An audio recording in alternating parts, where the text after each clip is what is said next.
Então eu disse: não farei mais menção de Deus, não vou falar mais do seu nome, mas a sua palavra estava em meu coração, como um fogo ardente trancado e encerrado em meus ossos.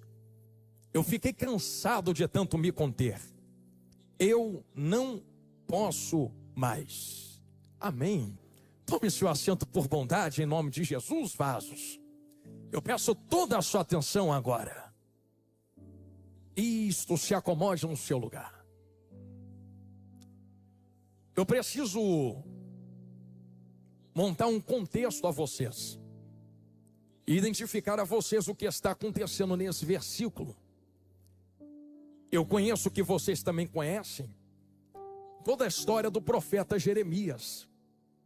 E conhecem que Deus tem uma particularidade, assim eu posso colocar estas palavras, em usar cada um dos seus servos. Eu aprendi que a uns ele usa de maneira mais incisiva, a outros ele usa de maneira mais passiva, mas sempre usa aqueles que ele chama. E se você fazer uma comparativa entre profetas, você vai ver que a maneira de Jeremias pregar não era como Ezequiel pregava, que não era como Isaías pregava, que não era como Neemias pregava. E por isso que você compreende que a maioria das coisas que Jeremias estava vivenciando na sua vida eram resquícios de obediência ao seu ministério. Aquilo que Deus havia colocado no coração do profeta a ser entregue ao povo trouxe consequências sobre o profeta. Eu sei que vocês lembram que uma das maiores consequências que Jeremias possui na sua vida foi a de ser perseguido pelas palavras que ele produzia. E até o ponto que não se limitaram somente ao que ele falava com a sua boca. Se você ler o livro do profeta Jeremias, você vai perceber nas entrelinhas que chega um dado momento que ele nem precisa abrir mais a boca, é só passar.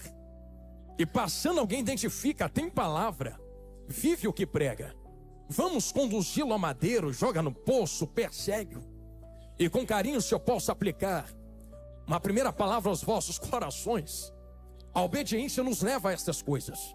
Obedecer ao chamado de Deus e estar no centro do querer da vontade de Deus vai te fazer ser imagem do propósito daquilo que Ele coloca na sua vida. Ao ponto de olharem para você, não enxergarem mais um homem, uma mulher, um servo, uma serva. Só estão enxergando o que Deus fez na sua vida. É por isso que eu digo lá no Rio de Janeiro que nós somos perseguidos por servir a Deus. E na verdade, sei que somos seres humanos e nos entristecemos, mas se pudéssemos tirar todo o sentimento humano, o que sobraria era o prazer e a alegria de sofrer pelo nome de Cristo. Porque imagine, você está sofrendo porque carrega algo de Deus na sua vida. Tem sofrimento melhor do que sofrer por aquilo que Deus coloca em ti? É por isso que se o diabo se levanta contra ti, eu não ficaria triste, eu daria glória para Deus. Eu dizia outro dia no Rio que eu nunca vi diabo se levantar contra quem não faz nada. Nunca vi Satanás se levantar contra quem está apagado. Nunca vi diabo tentar parar e matar contra quem está fazendo a vontade de Satanás. Se ele tenta te travar, tenta te parar, tenta te destruir, é porque você está fazendo algo que incomoda o inferno, ao ponto de olharem para você e não te enxergarem mais. É por isso que eu abro um leque a vocês dizendo que não perseguem vocês, perseguem a luz que brilha dentro de vocês. E é isso que estava acontecendo com Jeremias, ao ponto de um propósito, meu amigo Josué, está tão inserido dentro dele, que não enxergam mais o profeta Jeremias. Enxergam que Jeremias foi construído, se tornou por causa do que Deus colocou na vida dele. E isto vem trazendo uma série de perseguições à vida do profeta. Eu estou montando esse contexto introdutório para você entender o porquê que um profeta chamado desde o ventre da sua mãe, que recebe um apontão de dedo no meio do nariz dizendo: capaz, você nem era feto, você nem era bebê, você nem estava na barriga, eu já te conhecia, já sabia quem tu eras. Eu vou contextualizar isso aqui e vou falar de novo. Será que você já se imaginou recebendo esta palavra? Deus apontar o dedo na sua cara e dizer: por que tu está com medo? Eu te conheço. Não é tu quem me conhece, sou eu quem conheço você. E isso daqui abre um leque para nós pensarmos, galeria.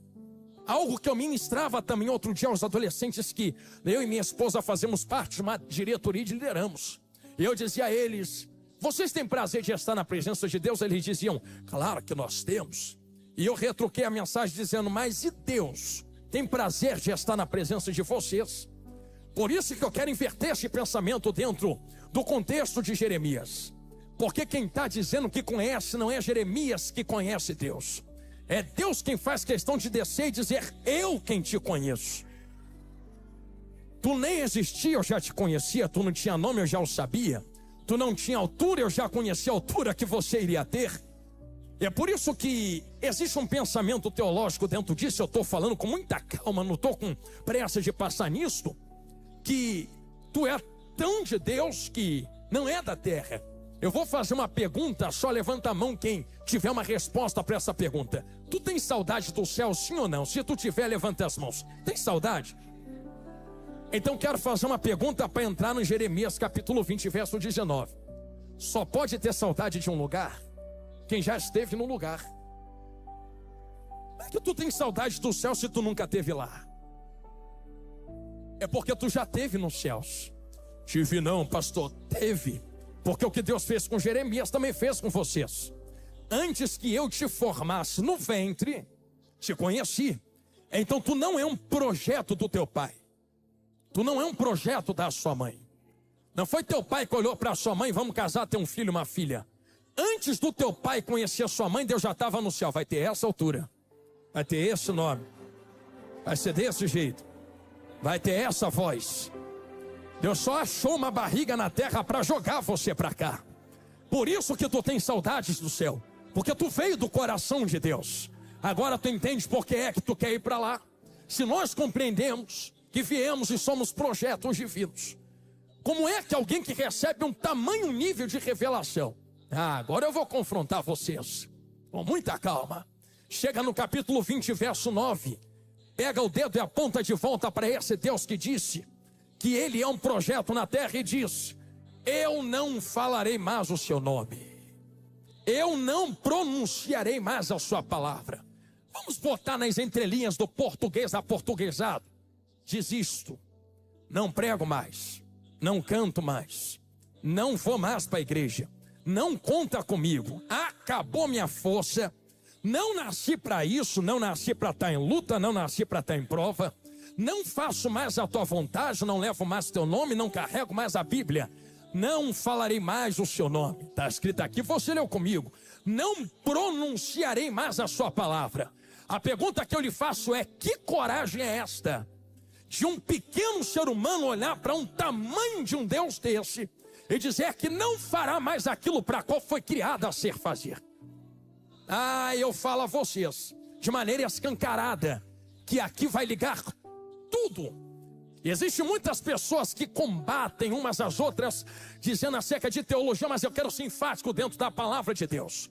Qual é a palavra de Deus, pastor? Olha o que Deus fala no capítulo 1 de Jeremias: eu te dei por profeta. Só pode entregar aquilo de quem é dono. Então se Deus está dando, não está dando porque Deus é dono do profeta. E quando Deus se torna dono de cada um que está aqui dentro, pastor Jonathan, parênteses aberto, será que eu não tenho opção de escolha? Claro que tem. Eu vou melhorar. Não tem. Tinha. Não tem mais. Quando é que eu tinha opção de escolha? Vou contextualizar. Existem duas tempestades dentro da Bíblia. Na primeira tempestade, Jesus está dormindo na proa do barco. Na segunda, ele chega andando sobre as águas. Pode ler na tua Bíblia quando tu chegar em casa que na primeira tempestade Jesus não mandou ninguém seguir ele. Seguiu quem quis, entrou no barco quem quis, veio quem quis, levantou a mão porque quis, pegou na Bíblia porque quis, entrou na igreja. Quem mandou? Ninguém mandou. Quem botou pistola na tua cabeça e mandou entrar aqui da glória? Fez porque quis. Essa foi a primeira tempestade. Assim está escrito na palavra. E Jesus entrando no barco, o seguiram. Seguiu porque quis. Jesus não mandou ninguém. Só que eu estou falando acerca de tempestades. Eu sei que Jesus dá uma convocação lá atrás, mas se eu posso fazer uma comparativa de tempestades, você quer ver a segunda? E Jesus, os compelindo, disse: entra no barco que eu estou mandando e atravessa. Aí imagina se alguém, igual os crentes de hoje em dia, olharia para Jesus e diria assim: não vou não. A primeira vez que eu entrei em barco atrás de tu foi tempestade atrás de tempestade. Sabe o que Jesus diria? Ele pegaria esse dedo, apontaria no nariz e diria assim: quem mandou tu me seguir da primeira vez? Agora que tu seguiu, quem manda sou eu. Entra que eu estou mandando e vai. Eu vou te dar um caldo para você poder melhorar o que eu te dei no seu coração. Pastor, essa mensagem é dura, então deixa ficar mais leve, por favor.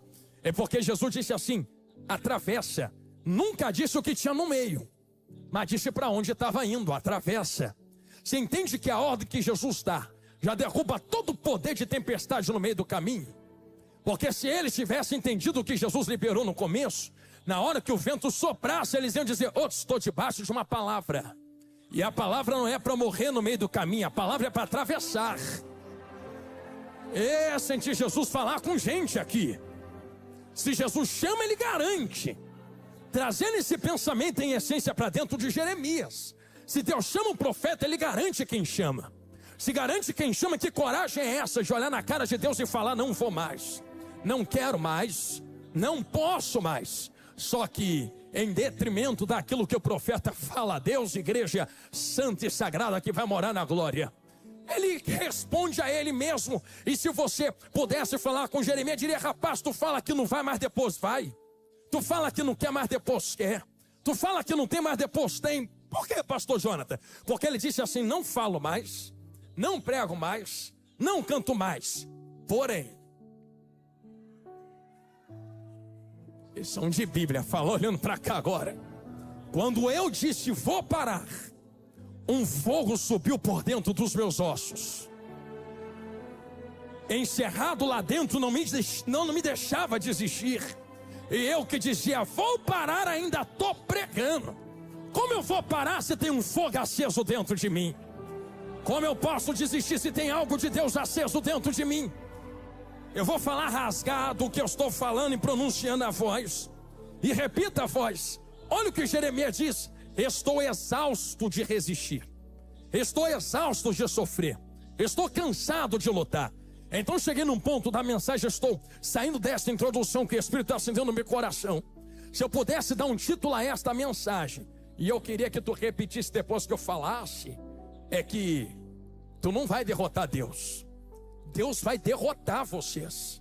Pastor, isso aí é difícil de pronunciar, né? Eu vou falar de novo. Eu sou mais que vencedor. Aonde? Em Cristo Jesus. É porque Ele já te derrotou antes. Ou vence tu ou vence Deus. Ou vence Jesus ou vence tu. Não dá para vencer os dois ao mesmo tempo. É por isso que Jeremias está dizendo: eu estou cansado de lutar. Ele não está lutando contra o diabo. Ele não está lutando contra ele mesmo. É ele quem está lutando contra alguém. Contra quem? Contra Deus. Só que eu posso profetizar sobre ti.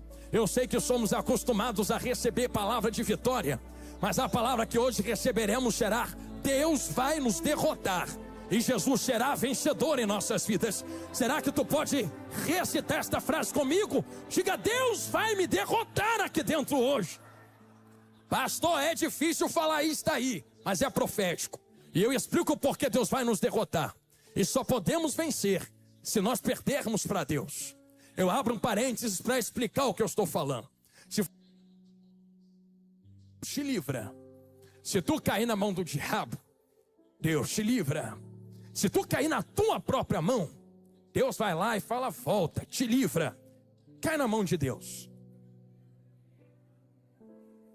Estou cansado de resistir. Tu é mais forte do que eu. Estou exausto de lutar contra o propósito que tu acendeu dentro de mim. Por isso a pergunta que eu faço é: vai continuar lutando contra Deus? Ou vai fazer o que Ele mandou você fazer na terra? Até quando tu vai ficar se quebrando? E eu vim por esse caminho para testificar isso mesmo. Eu apresento 2 textos a vocês e entro de cabeça dentro desta palavra. Qual é o primeiro, pastor? O texto que existe em Jeremias. Eu sei que tu lembra do vaso na olaria, sim ou não? Eu pregava algo semana passada na África, o que eu vou falar aqui agora. Você lembra que está escrito assim na palavra de Deus? E o vaso se quebrou na mão do oleiro, sim ou não? Peraí, Eu sempre ouvi alguns vasos dizerem, pregadores, que Deus quebrou o vaso. Mas tu leu que está escrito que é o vaso quem se quebrou? Como é que vaso se quebra na mão do oleiro? Reparou que não é o oleiro quem está quebrando o vaso? É o vaso quem se quebra na mão do oleiro. Aí você vai estudar como o oleiro forma o vaso. E vai ver que o vaso só se quebra quando resiste a mão do oleiro. E quando o oleiro tenta manuseá-lo e dá forma àquele vaso, mas o vaso resiste à sua mão, o oleiro não vai travar a mão porque o vaso está resistindo. Ele vai empurrar do mesmo jeito. Ele vai aplicar força do mesmo jeito. Quero ver quem é mais forte. Se o vaso é mais forte que o oleiro é mais forte que o vaso. E nesta briga de ver quem é mais forte, uma hora o vaso se quebra na mão do oleiro. Só que eu terminava dizendo, graças a Deus que está na mão do oleiro e não do diabo. Porque se tivesse na mão do capeta, estava no cemitério uma hora dessas. Quantas vezes você resiste à voz de Deus, se quebra na mão dele, Deus olha para o vaso se quebrando e diz, ei vaso, a olaria não deixou de ser olaria porque tu está se quebrando nas minhas mãos. Está cheio de outro vaso para eu botar no seu lugar. Mas como eu te amo, vem para minha mão de novo que eu vou dar forma novamente a esse. Ai, que eu estou sentindo ele aqui. Calaio, refaia, cia. Pastor, por que tu disse isto de vasos? Eu estou dizendo isso porque o que acontece com Jeremias um dia também aconteceu com Ezequiel. Eu me lembro que quando eu li Ezequiel 37 a primeira vez, o que saltou aos meus olhos foi: veio sobre mim a mão do Senhor, me levou ao meio de um vale que estava cheio de ossos, me deixou e me fez andar. A primeira coisa que me saltou aos olhos foi: e me fez andar, e me fez andar, e me fez andar. Irmão, como é que faz andar quem já está andando? Se faz andar porque está o quê? Não ando mais, não caminho mais, não vou mais, não aceitei Jesus para estar em vale. Aí imagina Deus olhando para o profeta, está de birra, né? Porque foi a minha mão que te trouxe, mas a mão que traz também é a mão que arrasta. Eu sei que eu vou falar algo aqui, alguém já entendeu na direita. Quanto tempo tu está falando que vai parar e desistir na presença de Deus? Tem gente que está dizendo aqui, eu vou parar. Tu já está 10 anos dizendo que vai parar e não parou ainda. Eu vou travar, hoje eu não vou mais. Tu falou isso hoje, de manhã está aqui de noite dando glória para Deus. Por quê? Porque quando tu fala, vou desistir, a mão dele que te leva para o vale também é aquela que vai desistir não. E me fez andar, e me fez andar. Eu vou contextualizar, só para quem levantou a mão para dar glória. Falou, vou parar. Como não é o profeta que manda em Deus, como não é o vaso que manda no oleiro, como não é tu que manda em Jesus, mas é o contrário. Ele foi lá em tu e cita Gálatas 2. Aí tu é vivo não, mas eu tô morto. Quem é que vive em mim agora? Se eu tô morto, morto não manda em si mesmo. Já viu morto sair andando por aí? Se tá morto, como é que tá aqui dentro dando glória? É porque tem alguém controlando por dentro agora. Quem é que está induzindo, controlando, direcionando? Cristo vive em mim, não é? Então permita-me aplicar uma palavra ao seu coração. Imagina você falando, estou sem força. Jesus diria assim, não tem problema. Através do Espírito do meu Pai, que foi enviado a vós, a mão que vai te levar para a igreja não é a tua, é a minha. A mão que vai dirigir o teu carro não é a sua, é a minha através da tua. A mão que vai te vestir não é a tua, é a minha através da tua. Tu nem tinha força para tomar banho para vir para a igreja. Nem para comer tu quer comer. Mas quando tu desiste da vida, é Ele quem te alimenta. É Ele quem te veste. É Ele quem te traz. É Ele quem te faz sentar aí. É Ele quem te induz a palavra a dizer, não vai parar, só vai desistir. Só vai parar, perdão, quando a última trombeta tocar e tu chegar lá na glória. Jesus grandão, uma voz está esquentando. Se tu entende que nós não vamos parar, porque existe algo que queima nos nossos ossos. Agora eu posso contextualizar, permita-me abaixar aqui para olhar para a Bíblia que está diante de mim. E se você quiser acompanhar na sua Bíblia, não estou com pressa de passar por isso. Nós podemos começar a entender algumas coisas que estão diante desse texto. O pastor entendeu o quê? Começamos a compreender que quando ele começa a citar Não me lembrarei dele, não falarei mais no seu nome. Mas a sua palavra foi como fogo ardente. Essa palavra ardente, permita-me usar agora, eu sou pregador, também sou pastor e sou estudante de teologia. Às vezes eu não gosto muito de usar termos teológicos porque pode parecer um pouco maçante, mas é necessário usar nesse momento. Me suporte só um pouco. A palavra utilizada para ardente dentro de Jeremias, capítulo 20, verso 9, é baiar, ou baiar, no hebraico.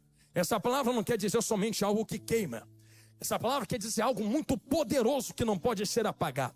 Eu não sei quem já teve chance de acender gasolina. Criança, pega álcool da mãe escondida no armário e joga nos gravetos no quintal, toca fogo. Eu não sei se tu já reparou que o álcool queima muito rápido. Ele faz assim, ó, e depois some. Agora tu já queimou querosene.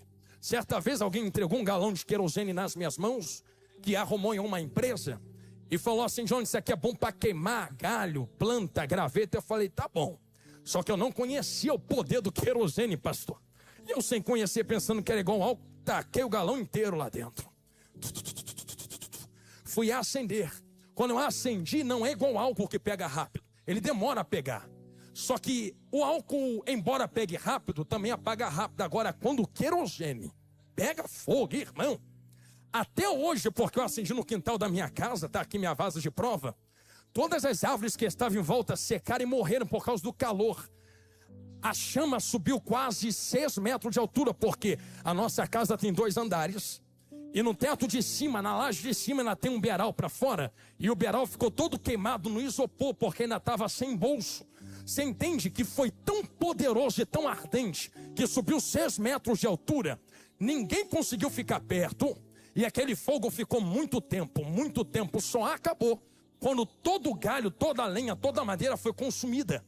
É desse fogo ardente que Jeremias está falando aqui. Não é um fogo que se acende com fósforo. Não é um fogo que liga no isqueiro e desliga.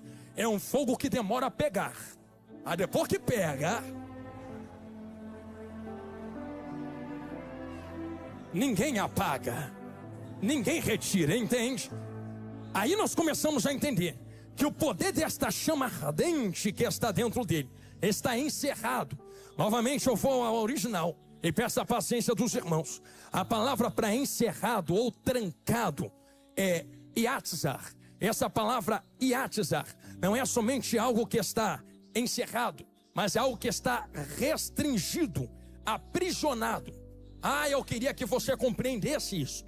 É um fogo poderoso que ninguém contém, mas alguém conseguiu prendê-lo, conseguiu encerrá-lo. Quem fez isto? Jeremias. Que poder é esse que o profeta tem de segurar esse fogo? Que poder é esse que o profeta tem de aprisionar esse fogo que ninguém aprisiona? Só que tem uma consequência do porquê ele está aprisionando um fogo poderoso que não pode ser aprisionado. Ele está sendo consumido pelo lado de dentro. Estou cansado de lutar. Aprisionar esse fogo está me destruindo. Reter o que não pode ser retido está acabando comigo.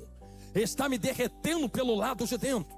É por isso que você entende que quando ele fala de meus ossos, ele não está falando de qualquer coisa. Novamente eu peço que você olhe a sua Bíblia. A palavra no hebraico utilizada para ossos é ietzei.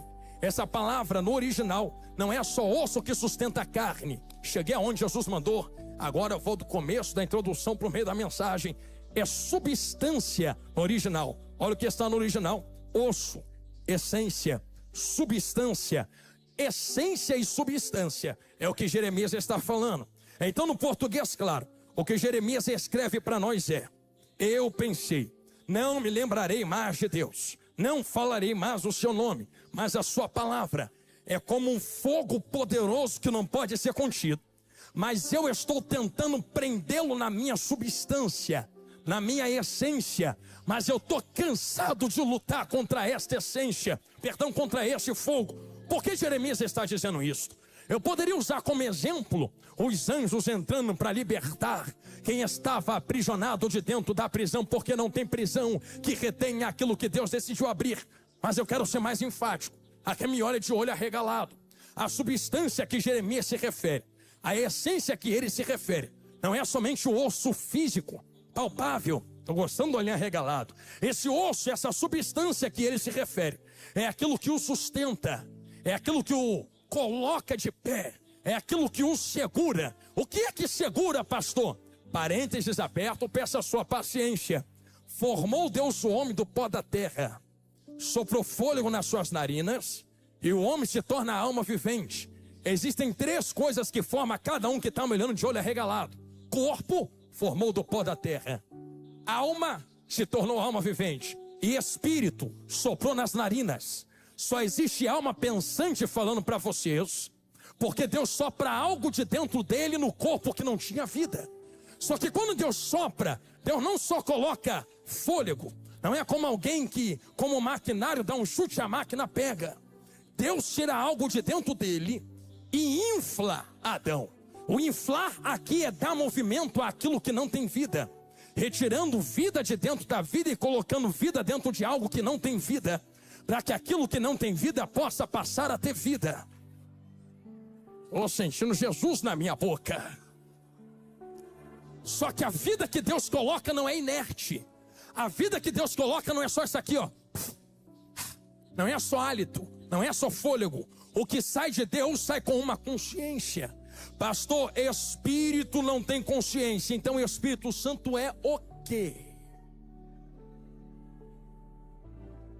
O que Deus coloca dentro de ti tem uma breve consciência de inclinação. O que no Jardim do Éden só vai comendo Bíblia. Sei que eu estou ficando pesado na teologia, mas vamos, vai dar certo. O que tem no Jardim do Éden é de ser hará e é de ser ravô. O que é isso, pastor? Inclinação para o mal, inclinação para o bem. Adão não se inclina para o bem porque quer.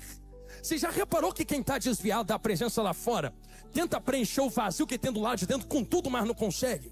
Porque todos têm fôlego, espírito. Só que o espírito que há em nós não veio de nós, veio de Deus. Por isso todo homem inconscientemente se inclina para Deus. Pode estar na cachaça, mas ainda vai ter falta. Pode estar na bebida forte, mas ainda vai ter buraco na alma. Pode estar nas drogas, mas ainda vai estar com vazio. Quando é que o homem acha propósito? Quando entende que a inclinação do Espírito está para Deus. Estou sentindo Jesus, vou ficar olhando para a galeria agora. Só que existe uma alma aqui dentro também, lembra? O que está pregando para vocês aqui não é o Espírito que Deus soprou dentro. O que está pregando para vocês é a alma do pastor Jonathan Carlos. A minha alma são meus sentimentos, é a minha mente, é o que fala, é o que sente, é o que decide, é o meu coração. Eu teria a oportunidade de dizer a vocês nesse momento da palavra, que a gente costuma pregar que existe uma guerra entre carne e entre espírito, não é? Se for entre carne e Espírito Santo, ok. Mas quando vem para o nosso lado, é entre alma e entre espírito. Porque o espírito quer Deus, mas a alma quer a carne. O espírito quer Deus, mas a alma quer a carne. Esta foi a guerra de Adão, e esta é a guerra de todos que estão aqui me olhando agora. Pastor, desviou completamente de Jeremias. Eu sei que fiz isso aqui, mas agora eu quero começar a fazer isso aqui e voltar para lá. Por quê, pastor Jonathan Carlos?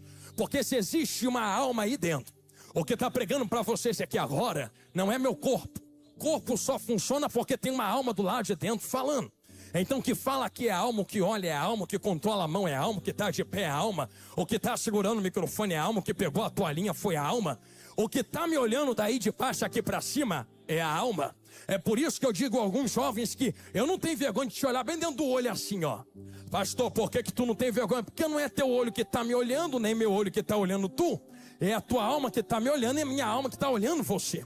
É alma olhando alma. Se tu entende que é alma olhando alma, agora existe uma guerra dentro de nós. Um espírito e uma alma guerreando pelo controle do que está aqui dentro.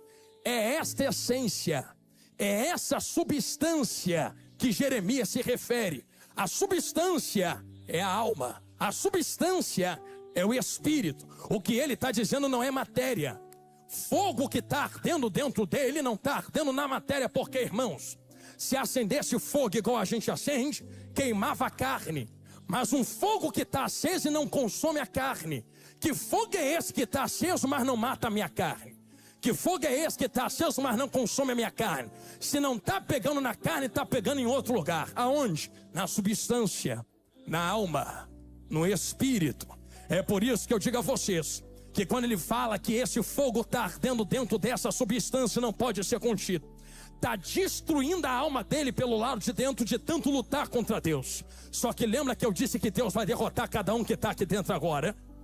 Não tem como conter o que Deus colocou dentro de vocês, por causa do que está escrito em Êxodo capítulo 3. E como eu não estou com pressa de arrancar o seu glória, olha o que está escrito em Êxodo capítulo 3, verso de número 2. E apareceu-lhe o anjo do Senhor em uma chama de fogo, do meio de uma sarça, e olhou, e eis que a sarça ardia do fogo, e a sarça não se consumia. Novamente eu faço uma pergunta: tem uma sarça que está ardendo no fogo, mas o fogo não consome a sarça. Que fogo é esse? Que arde, mas não destrói. Que arde, mas não consome. Que arde, mas não derrete. Que arde, mas não destrói, não consome, não derruba. É por isso que eu digo a vós, que ninguém aqui que me olha com esse olho arregalado poderia cumprir o propósito que Deus instalou em cada um de nós. Porém, como Jeremias não consegue resistir e é mais forte do que ele, tem algo que te impulsiona a estar aqui dentro hoje. O que me impulsiona, pastor? É que Deus olhou dos céus, e eu vou usar esse texto para poder dar uma base sólida, e disse assim: tem tanto galho espalhado na terra, tem galho para lá, galho para cá, galho ali, galho lá, tem sarça que foi arrancada com raiz e tudo, e está morrendo. Eu sei que ao cheiro das águas se renova, mas eu quero fazer algo poderoso com esses galhos que estão secos. Pastor, aonde tu quer chegar? Lembra de Atos 27 e Atos 28? Contextualizando para voltar aqui, estou olhando para o relógio, não se preocupe. Porque lá em Atos, Paulo está catando graveto, sim ou não?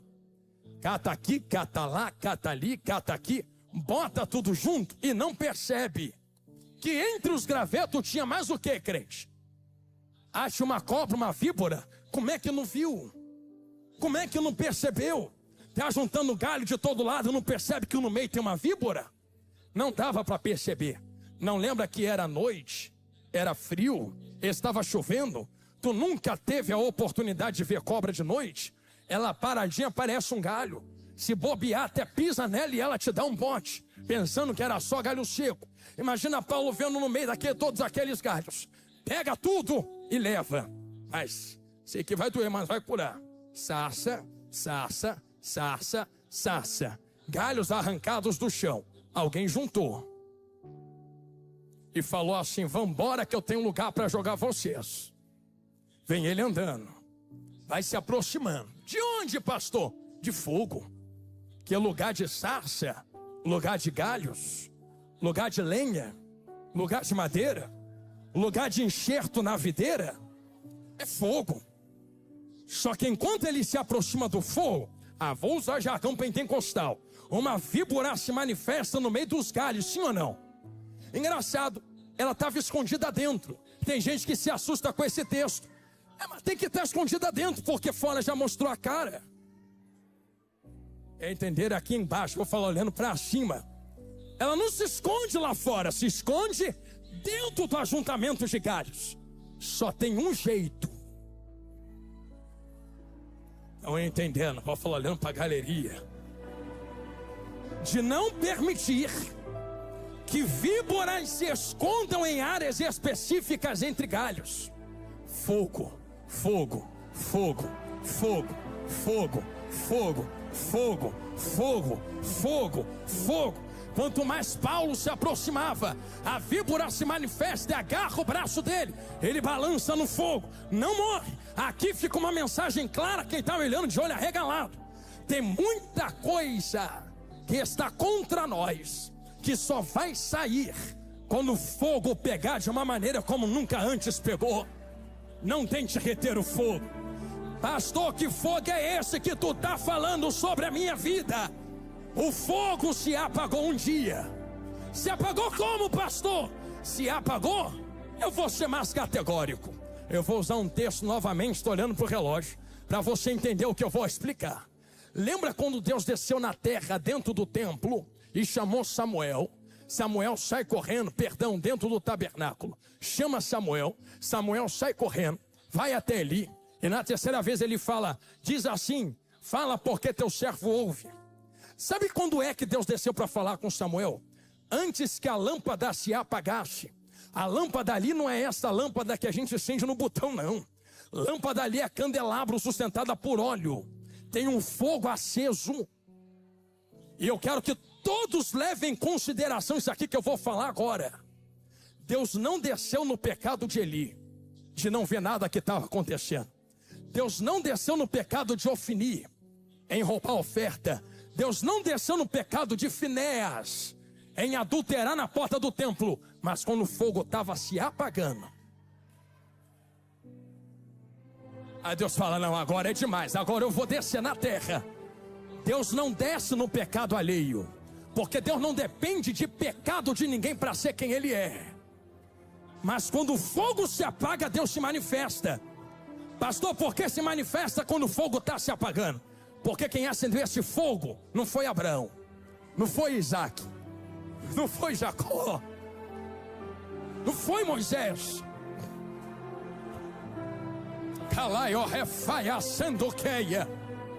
Diz a Bíblia que desceu um fogo diante de Deus, e Deus deu ordem aos sacerdotes: eu acendo fogo, é vocês quem colocam lenha. Então quem acende é Ele. Vai doer, mas vai curar. Mas quem é que mantém aceso? Tem que ter lenha para ter fogo. Tem que ter lenha para ter fogo. Tem que ter lenha para ter fogo. O problema é que muitos que estão no meio do fogo não querem deixar o fogo arder como deve arder. É por isso que estamos diante de uma situação na Bíblia agora. É que lá no jardim do Éden, Deus não descia em Adão, tá ali. Deus descia no jardim. E lembra que tem uma alma aqui do lado de dentro?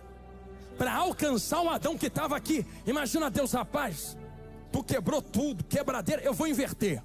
Antes eu descia fora para alcançar o que está dentro. Mas agora eu não quero mais queimar fora para alcançar dentro. Agora eu quero descer dentro, queimar dentro, para falar fora. E como é que tu vai fazer? Vem Jesus grandão. Por isso que eu pedi o pedestal aqui. Bota a cruz nas costas. Aí vem subir no Calvário.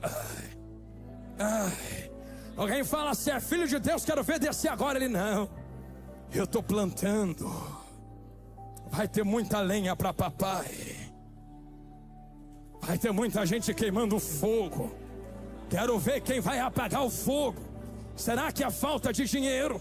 Será que é falta de recurso? Será que é perseguição? Ninguém vai apagar esse fogo. Levantam Jesus, dá ele no madeiro, até que ele rende o Espírito. Quando ele rende o Espírito, permite-me acelerar.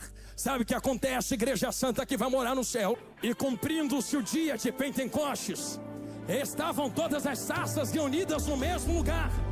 De repente, você quer ver como é que é de repente? Eu estou pregando há 40 minutos calmo.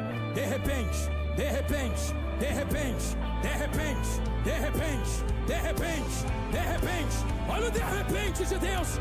Veio do céu um som como um vento impetuoso e invadiu a casa em que as sarças estavam sentadas, e foram vistas por eles línguas repartidas como de fogo, que pousou sobre e todos, e todas, e todos.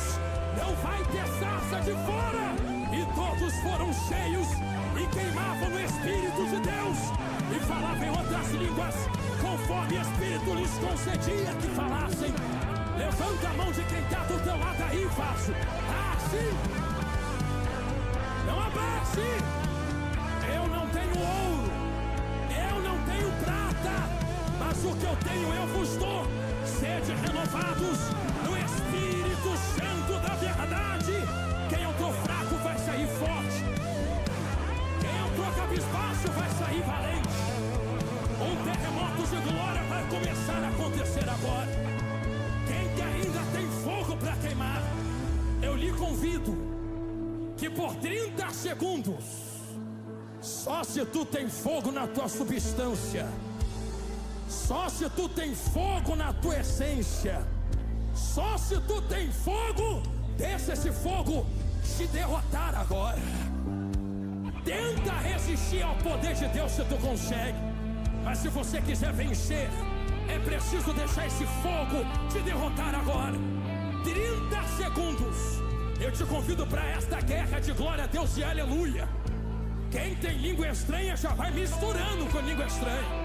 Eu vou contar para te ajudar. Coisa de pentecostal. 30, 29, 28, 27, 26, 25, 24, 23. Ih! Olha o fogo pegando na galeria no meio da igreja. 19, 18. Há quanto tempo tu não fala mais em língua? 15, 14. Há quanto tempo tu não deixa mais esse fogo queimar? 13. Ah, pastor, é muito problema. 12. O teu maior problema é deixar o fogo apagar. 11. Se tem fogo, tem lenha. Se tem lenha, tem presença. Deixa o fogo pegar agora. Abre a boca e adore ele. 9.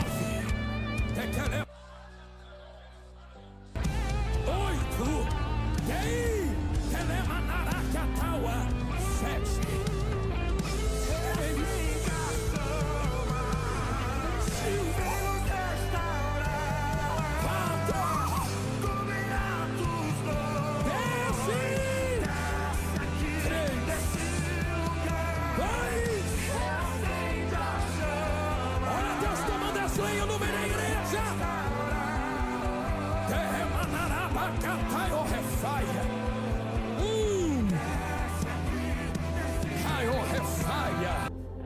O Espírito de Deus, ele transborda de um vaso para o outro. É por isso que em 2 Reis 4 não desceu óleo, já estava lá dentro, só multiplicou. O que está queimando aí vai queimar aqui. Cumpre-se a palavra de Jesus. Ele vos batizará com Espírito e, não é ou e, é os dois, e com fogo. Nós vamos orar por todas estas vidas que estão no altar. Ah, mas pastor, tá de roupa de crente, tu não conhece o coração. Tu não sabe se hoje era o último dia dela na igreja ou dele. Quem aqui tem poder de passar prumo no coração do homem ou da mulher? Ore comigo, feche os vossos olhos. Isto, Pai eterno de bondade, Deus tem sarças lançadas no altar. Ah, Senhor, eu conheço que talvez as mazelas da vida tenham diminuído a intensidade do fogo até apagado. Ah, Deus, há quanto tempo talvez não ora mais, não sente mais, não lê mais a sua palavra. Mas Senhor, não é porque querem, é que talvez o fogo tenha diminuído. Mas hoje começa uma nova história. Senhor, eu não oro por quem tem carteirinha ou não tem. Eu oro por quem está convertendo-se e reacendendo o fogo dentro da alma e da essência. Ah, Senhor, receba-os de volta na tua presença. Reacende o fogo dentro deles. Senhor, que nunca mais esse fogo se apague. É daqui até a eternidade, nada menos do que isso. Eu profetizo sobre eles, não é ouro nem prata. Eu profetizo sobre eles o fogo do teu Espírito Santo. E o que passou, passou, ficou para trás. A partir de hoje começa uma nova história e trajetória. Reacende a chama dentro de cada um deles e delas, e que possa ser consumido tudo que não provém de ti, mas aquilo que é teu, Senhor, arde no fogo, e uma voz exala do lado de dentro. Assim como a voz entrou e chamou Lázaro para fora, uma voz sai de dentro deles agora, porque tu já habita dentro deles. Eu coloco cada uma dessas vidas nas tuas mãos, lhe rogando e lhe pedindo: